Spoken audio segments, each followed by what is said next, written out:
Film ഗാരേജിലേക്ക് ഇവർക്കും സ്വാഗതം. ലോക ചാപ്റ്റർ 1 ചന്ദ്ര സിനിമയുടെ 47-ാം ദിവസത്തിലേക്ക് നിൽക്കുകയാണ്. ഇന്ന് സിനിമയുടെ 7ാമത്തെ തിങ്കളാഴ്ച ദിവസമാണ് തിയേറ്ററുകളിൽ. അടുത്ത കാലത്തെ ഒരു മലയാളം സിനിമയുടെ ഏറ്റവും കൂടുതൽ സ്ക്രീനുകളിലെ ഏറ്റവും വലിയ ലോങ് റണ്ണ് കൂടി ലഭ്യമായ ഇൻഡസ്ട്രി സിനിമ ലോകിയുടെ ഇന്നത്തെ Kerala tracking Kerala worldwide എസ്റ്റിമേറ്റിലേക്ക് വരികയാണെങ്കിൽ ഇന്നലെ ഞായറാഴ്ച ഇതേ സമയം 30 ലക്ഷത്തിൽ പരമാണെങ്കിൽ ഇന്ന് തിങ്കളാഴ്ച 7ാമത്തെ തിങ്കളാഴ്ച 10 ലക്ഷത്തിൽ താഴെ 9 ലക്ഷത്തിൽ പരമാണ് കേരള ട്രാക്കിംഗ് ഗ്രോസ്.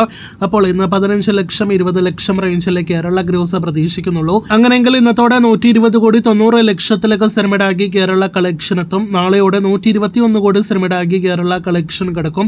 അതിനുമപ്പുറം 125 കോടി ഫൈനലിലേക്കെല്ലാം തന്നെ സിനിമ കേരളത്തിൽ എത്തപ്പെടുമോ എന്ന് ചോദിച്ചാൽ നിലവിലെ ട്രെൻഡ് വെച്ച് നോക്കുമ്പോൾ ഇല്ല എന്ന് തന്നെ പറയാം. എന്തായാലും ലോകിയുടെ ഫൈനൽ കേരള കളക്ഷൻ എത്രത്തോളം വരും എന്നാണ് ഇനി നാം ഉറ്റുനോക്കുന്നത്.